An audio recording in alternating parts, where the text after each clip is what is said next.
Welcome back to ABCGH Spoilers channel. Today we will learn about the dramatic developments unfolding in Port Charles as several storylines reach critical turning points in the upcoming episodes. Let's dive into the complex web of relationships, secrets, and challenges facing our beloved characters. Family bonds and moral dilemmas.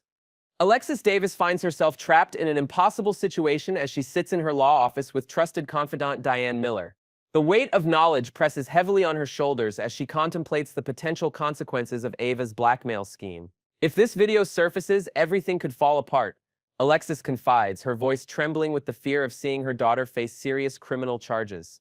The mother of three is particularly tormented by the thought of Kristina and Molly's newly mended relationship shattering just when they've found common ground. Diane, ever the pragmatic legal mind, doesn't sugarcoat the gravity of the situation. Tampering with vehicle brakes crosses a line that even the best defense can't easily dismiss, she explains, laying out potential legal strategies while acknowledging their limitations. Alexis recalls the years of conflict between her daughters, the misunderstandings and hurt feelings that had kept them at odds for so long. They've finally found their way back to each other, she whispers, tears threatening to spill. How can I be the reason they're torn apart again? The emotional toll of protecting one daughter while potentially sacrificing another's happiness creates an almost unbearable tension. Meanwhile, across town, Kristina Corinthos Davis encounters her half-brother Dante Falconeri in a hospital corridor. Her heart races as she notices his serious expression. Why is a detective investigating what should be a simple car crash? She demands, struggling to maintain her composure while panic rises within her. The question hangs in the air between them, loaded with implications neither can fully acknowledge. Kristina's mind races through the elaborate deception she orchestrated, the payoff to the impound worker, the false story about the car being crushed, Lucky Spencer's unwitting role in her cover-up. She reassures herself that if necessary, she can produce the vehicle through her contact, but the growing circle of those involved in her secret increases her vulnerability with each passing day. Healing and homecoming. Elizabeth Baldwin's homecoming marks a significant milestone in her recovery journey. As Lucky Spencer wheels her through the doorway of her home, the darkness of recent months gives way to an unexpected burst of joy. "Welcome home!" The enthusiastic chorus of Laura Collins and Lulu Spencer fills the room, their faces beaming with genuine delight at seeing Elizabeth return to her sanctuary. The surprise welcoming committee brings a much-needed moment of lightness to Elizabeth's challenging situation. Though her broken leg means a lengthy rehabilitation process lies ahead, the support of family provides crucial emotional sustenance. The practical challenges remain daunting. Her bedroom located upstairs presents a significant obstacle, likely forcing her to transform the living room into a temporary bedroom. Young Aiden Spencer, though not immediately visible in the gathering, undoubtedly hovers nearby, eager to have his mother home again. Elizabeth can't help but wonder if her other sons might make appearances in the coming days, completing the family circle during this critical recovery period. The physical healing process will be grueling, requiring Elizabeth to essentially relearn walking, but the psychological comfort of being surrounded by loved ones offers a foundation for her journey forward. Difficult decisions and uncertain futures. In another corner of Port Charles, Trina Robinson grapples with her friend Kai's determination to undergo a risky experimental procedure. Their conversation takes place against a backdrop of concern, with Kai's football aspirations hanging in the balance. "It would mean everything if you were there beside me," he tells her, his eyes reflecting both hope and desperation. Trina's expression reveals her internal conflict. Her mother, Dr. Portia Robinson, had cautioned against the surgery without explicitly violating patient confidentiality. The sobering statistics, at least one patient paralyzed and another deceased, weigh heavily on Trina's conscience. She understands Kai's fear of regret if he doesn't pursue this opportunity, but she's equally terrified of the potential consequences if things go wrong. The experimental procedure, financially backed by Drew Kane, represents both opportunity and danger. Kai sees it as his only path forward to athletic success, while Trina views it as an unnecessary gamble with his life. Their friendship faces a critical test as they navigate these opposing perspectives on risk, dreams, and the value of caution. Manipulations and machinations. Ava Jerome, ever the strategic player, raises the stakes in her ongoing schemes. Standing in what appears to be her art gallery, surrounded by valuable paintings that mirror her own calculated nature, she informs someone that the price has gone up. Whether she refers to an artistic acquisition or her blackmail plot remains deliberately ambiguous. Her blackmail of Alexis using the incriminating video of Kristina sabotaging what she thought was Ava's car demonstrates Ava's opportunistic nature. The loss of her expected Cassadine fortune, diverted by Valentine Cassadine's clever maneuvering, has only intensified her determination to secure financial gain through alternative means. The painting behind her serves as a fitting metaphor for her own life, beautiful on the surface but concealing layers of complexity and darkness beneath. Reconciliation and redemption.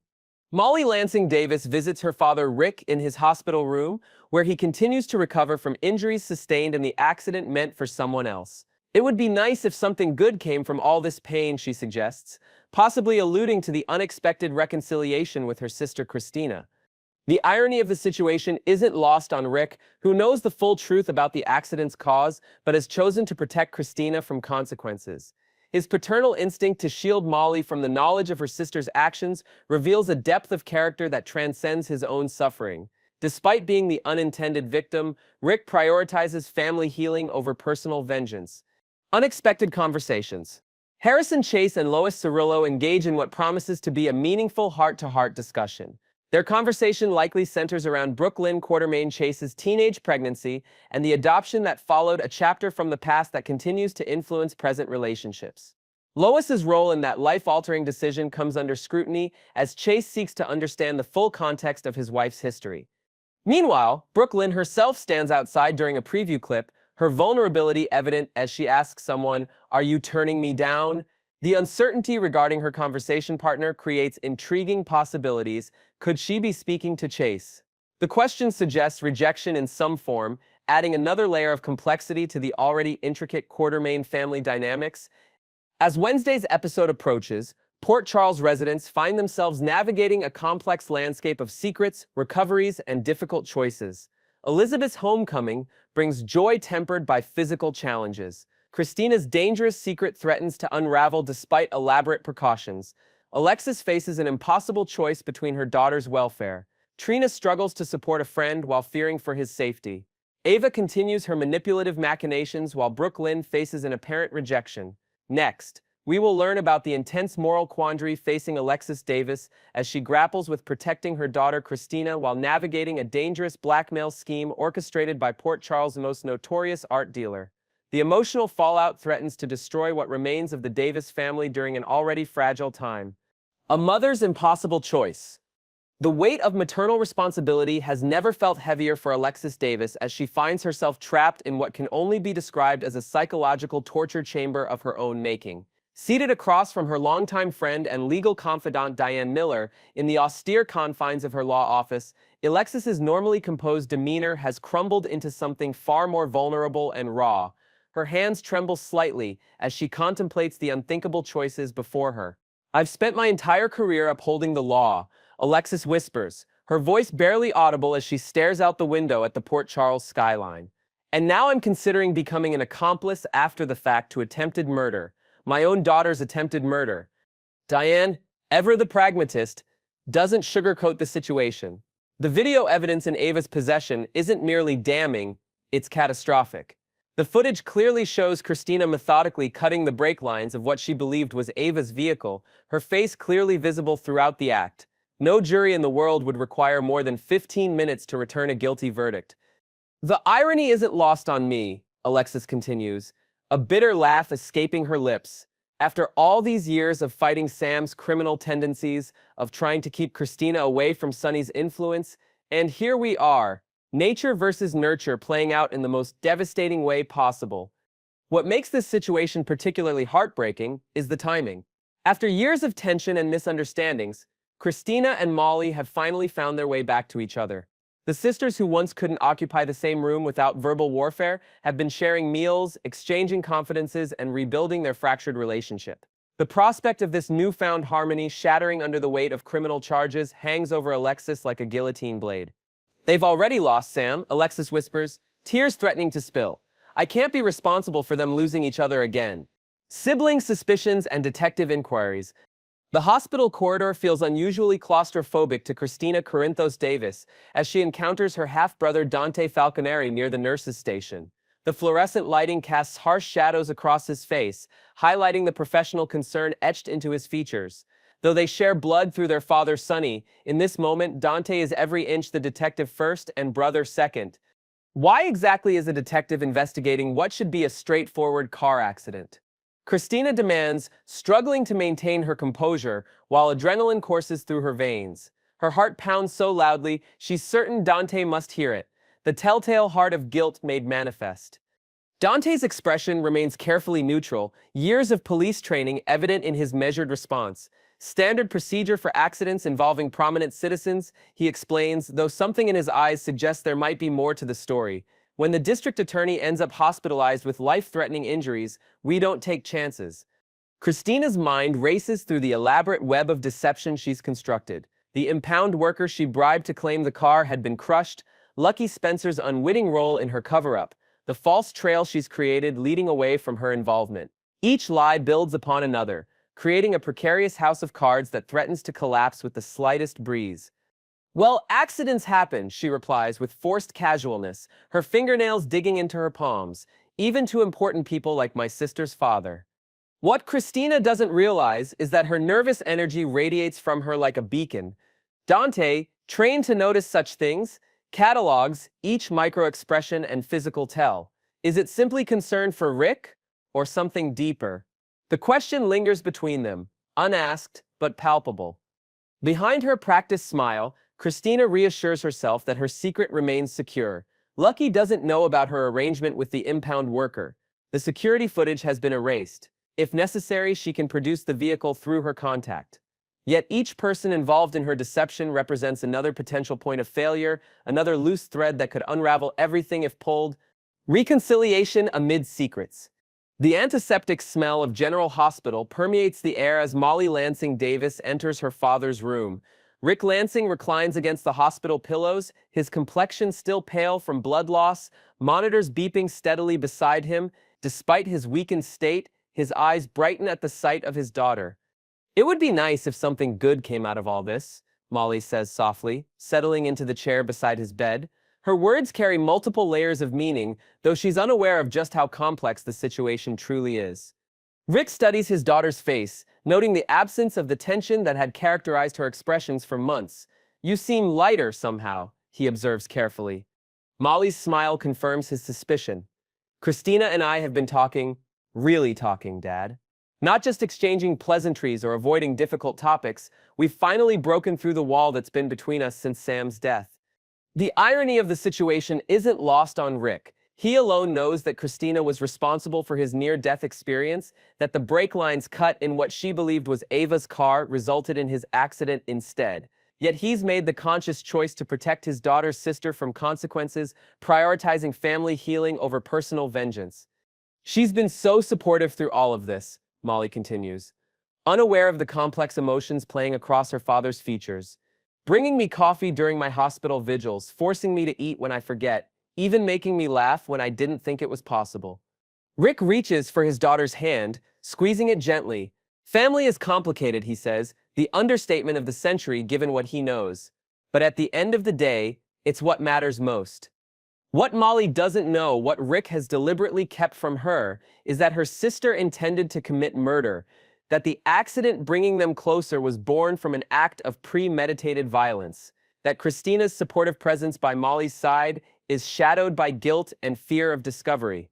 I'm just grateful you're going to be okay, Molly says, her voice catching slightly, and that something positive could emerge from such a terrible accident. Rick's smile doesn't quite reach his eyes as he contemplates the web of secrets surrounding them all. Sometimes, he replies carefully, what appears to be an accident is actually something else entirely. Manipulative machinations. The soft gallery lighting casts an almost ethereal glow across the valuable artwork adorning the walls of Ava Jerome's sanctuary. Her perfectly manicured fingers trace the edge of a particularly valuable painting as she delivers her ultimatum to an unseen visitor. I'm afraid the price has gone up, she announces, her tone deceptively casual despite the weight of her words. Market fluctuations, you understand. Even art isn't immune to inflation. Whether she refers to an actual piece of artwork or her ongoing blackmail scheme remains deliberately ambiguous. The metaphor is fitting either way. Ava has always viewed people as commodities to be traded, valued, and occasionally discarded when they no longer serve her purposes. Her blackmail of Alexis represents a calculated attempt to recoup the Cassadine fortune that slipped through her fingers thanks to Valentin's clever maneuvering. The video evidence of Kristina cutting brake lines provides the perfect leverage against a mother who would do anything to protect her daughter. You seem surprised, Ava continues, a predatory smile playing at the corners of her mouth. Did you really think I wouldn't recognize an opportunity when it presented itself? That's always been the difference between us. I see possibilities where others see only problems. The painting behind her, a dramatic depiction of Icarus falling from the sky, serves as an unintentional warning. Ava's ambitions have always exceeded her grasp, her schemes inevitably collapsing under the weight of their own complexity. Yet she continues to reach for the sun, convinced that this time will be different. Consider it an investment in your daughter's future, she suggests silkily. After all, what's a mother's love worth if not measured in sacrifice? And believe me, compared to 15 years in a state penitentiary, my price is quite reasonable. What Ava fails to consider is that cornered animals are at their most dangerous. Alexis Davis may present as a civilized attorney, but beneath that polished exterior lies a woman who once drove a knife into Luis Alcazar to protect her daughter, a woman who has repeatedly demonstrated that maternal instinct trumps legal ethics when her children are threatened. In her pursuit of wealth, Ava may have inadvertently awakened something far more dangerous than she anticipated. Homecoming and healing. The front door of Elizabeth Baldwin's house swings open to reveal an unexpected sight. As Lucky Spencer carefully maneuvers her wheelchair across the threshold, a chorus of excited voices rings out, "Welcome home." Laura Collins and Lulu Spencer stand in the living room, surrounded by balloons, flowers, and a handmade banner clearly crafted with love. Elizabeth's surprise gives way to genuine delight as she takes in the scene before her. After weeks confined to a hospital bed, the familiar surroundings of her own home feel like a sanctuary despite the challenges that lie ahead. "We couldn't let you come home to an empty house," Laura explains, stepping forward to embrace her former daughter-in-law. The bond between them transcends Elizabeth's past marriage to Lucky, representing a connection forged through years of shared experiences and mutual respect. Lulu approaches next, her smile warm and welcoming. "The guest room downstairs is all set up," she explains. "We figured stairs weren't exactly doctor-recommended right now." Elizabeth glances toward the staircase leading to the bedrooms with a rueful smile. Her broken leg, encased in a bulky cast, serves as a constant reminder of the long rehabilitation journey ahead.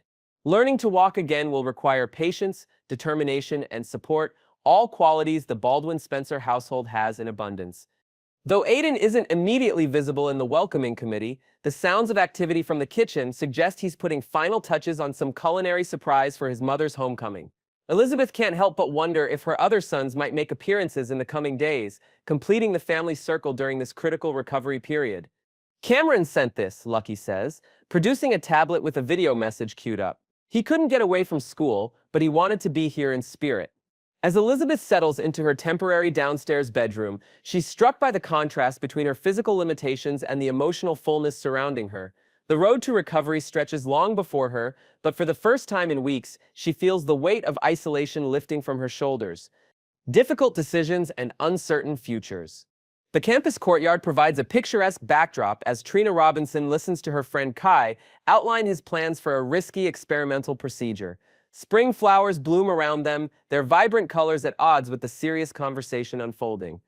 "It would mean everything if you were there beside me," Kai tells her, his eyes reflecting both hope and desperation. The experimental surgery, financially backed by Drew Kane, represents his only chance at resuming his football career after a devastating injury. Trina's expression reveals her internal conflict. Her mother, Dr. Portia Robinson, had cautioned against the surgery without explicitly violating patient confidentiality. The sobering statistics, at least one patient paralyzed and another deceased, weigh heavily on Trina's conscience. "I understand wanting to take the chance," she begins carefully, choosing her words with precision. "But have you really considered what happens if things go wrong? This isn't just about football, Kai. This is about whether you'll be able to walk, to live independently." Kai's jaw tightens, frustration evident in his posture. "If I don't try, I'll spend the rest of my life wondering what could have been," he argues. "At least this way, I'm taking control of my own destiny." The philosophical divide between them represents more than a disagreement about medical choices. It highlights fundamentally different approaches to life. Trina's cautious consideration versus Kai's willingness to risk everything for a chance at reclaiming his dreams. I can't tell you what to do, Trina acknowledges finally, but I can tell you that your value as a person doesn't depend on whether you can play football again. You're so much more than that. As they sit in silence, contemplating futures that might diverge dramatically depending on Kai's decision, Trina wonders if friendship sometimes means supporting choices you believe are wrong. If being there for someone includes witnessing them potentially make a devastating mistake. The experimental procedure looms like a shadow over their conversation, representing both opportunity and danger in equal measure. For Kai, it symbolizes hope. For Trina, it embodies unnecessary risk. Their friendship faces a critical test as they navigate these opposing perspectives on dreams, caution, and the value of calculated gambles. Unexpected conversations and family secrets. The quiet corner of Kelly's diner provides the perfect setting for the long overdue conversation between Harrison Chase and Lois Cirillo. Steam rises from their coffee cups as they delve into painful history, specifically Brooke Lynn Quartermaine Chase's teenage pregnancy and the adoption that followed. She was so young, Lois recalls, her New York accent softening as she revisits memories she's kept locked away for years. Barely 16, terrified of disappointing everyone, especially her father. Chase listens intently, piecing together parts of his wife's history that have remained shrouded in mystery. The decisions made during that turbulent period continue to influence Brooke Lynn's approach to relationships, to vulnerability, to trust. I've always wondered if I made the right call, Lois admits, stirring her coffee absently. Pushing for adoption seemed like the only option at the time. Ned was furious. The Quartermaines were threatening to take the baby and raise it themselves. It was chaos. The revelation provides context for Brooke Lynn's complex relationship with her mother, the lingering resentment, the difficulty connecting, the walls she's constructed to protect herself from further pain. She doesn't talk about it, Chase acknowledges. But sometimes I catch her looking at children with this expression I can't quite define. Regret, maybe? Or wondering. As they continue their conversation, neither notices Brooke Lynn herself standing outside the diner, her vulnerability evident as she asks someone unseen, "Are you turning me down?" The question suggests rejection in some form, adding another layer of complexity to the already intricate Quartermaine family dynamics. Inside Kelly's, Lois and Chase reach a new understanding about the woman they both love, her strengths, her vulnerabilities, and the experiences that shaped her into the complex individual she's become. Love her for who she is, Lois advises finally. Not despite her sharp edges, but because of them. Those edges protected her when nothing else could. Conclusion: the tangled web of Port Charles. As Wednesday's episode approaches, the residents of Port Charles find themselves navigating a complex landscape of secrets, recoveries, and impossible choices.